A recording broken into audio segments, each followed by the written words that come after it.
So you're thinking of getting an e-bike, but you're trying to figure out why you should get one, or even if an e-bike is right for you. Well, today I thought I'd try to help you figure out if an e-bike is right for you. My friends ask me all the time how and why I decided to get an e-bike. I really think my how and why are pretty much like many others who are trying to make the same decision and have made the same decision to get an e-bike. I thought I'd break down my decision-making process into two major categories. First, the emotional thinking process, which to me, I think is the most fun part of the process. Then the practical or logical part of the decision-making process. So here's my emotional part of the how and why I decided to get an e-bike. See if this sounds familiar to you. Cycling is awesome, and I used to love it. But, life kind of got in the way, so I hung up my bike in the garage figuring, I'd get back to it. Then, finally, I decided it was time to dust off my 25-year-old bike, hit the road, and get out into the fresh air. It's only been 20 years since I last rode my bike, and I used to be a pretty good rider, I told myself. It shouldn't be that hard to get going again, I told myself. So I squeezed and shimmied my way into my way too tight old spandex biking shorts, hopped on the bike, and headed out the driveway. After about 2 blocks or so, I started wondering if something was wrong with my bike because it felt like it weighed 100 pounds and I was already out of breath. Then I thought to myself, this just ain't no fun. So I turned around and put the bike back in the garage where it'll set for another 20 years. This is one of the biggest reasons that I decided to get an e-bike. Even if you haven't been on a bike in years, e-bikes have opened up all kinds of new opportunities for people who otherwise wouldn't be able to enjoy the fantastic benefits of biking.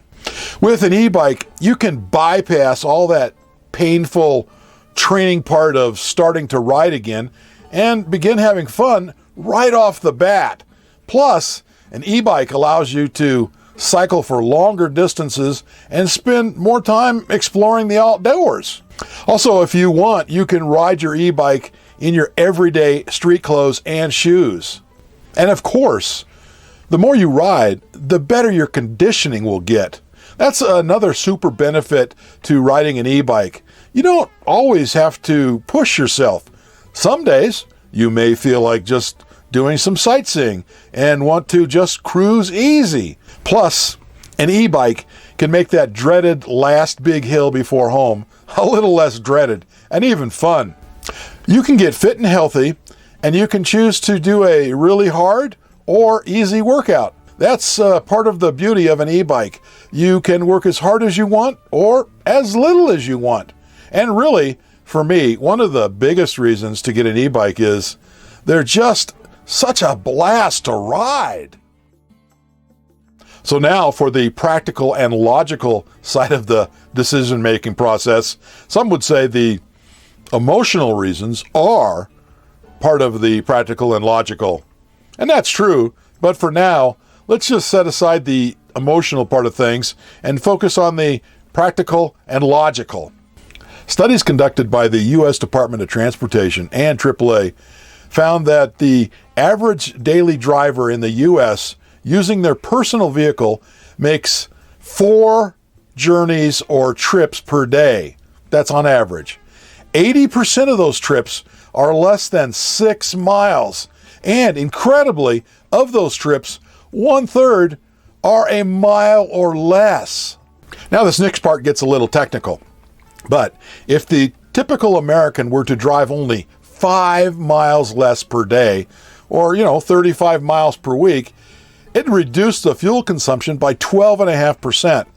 This also means there would be like a huge savings of over 47 million gallons of gas per day. This would decrease the U.S. total yearly oil consumption by over 17 billion gallons a year. Also, both studies found that if everyone who lived within 5 miles of their work would use a bike instead of a car to get to work, 1 million cars would be taken off the road. 1 million. And 1 million less cars on the road means, of course, 1 million less cars producing pollution. And this is all average savings from just driving 5 miles less per day. Now, these facts are made far worse or better, depending on how you want to look at it, when you learn that 75% of a car's exhaust emissions are made during the first mile when the car is colder and less efficient. Using an e-bike, even using an e-bike just part of the time, could certainly help in all of these areas.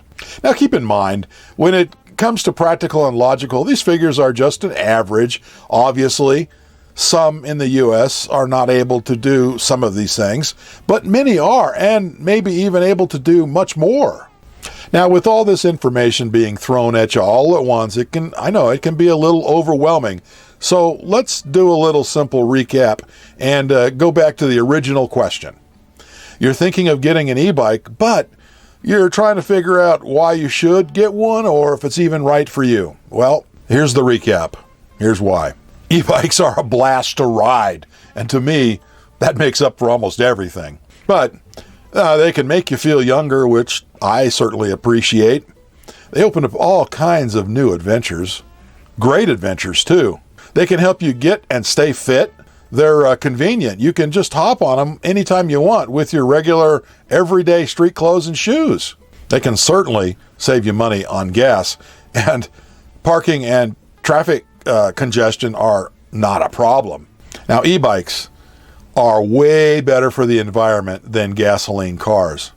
And, did I mention, they are a blast to ride. So really, the question should be, if you don't own an e-bike now, why don't you? And if you want to see what I mean about fun and a blast to ride and new adventures, take a look at this video where I thought I was going to be cat food.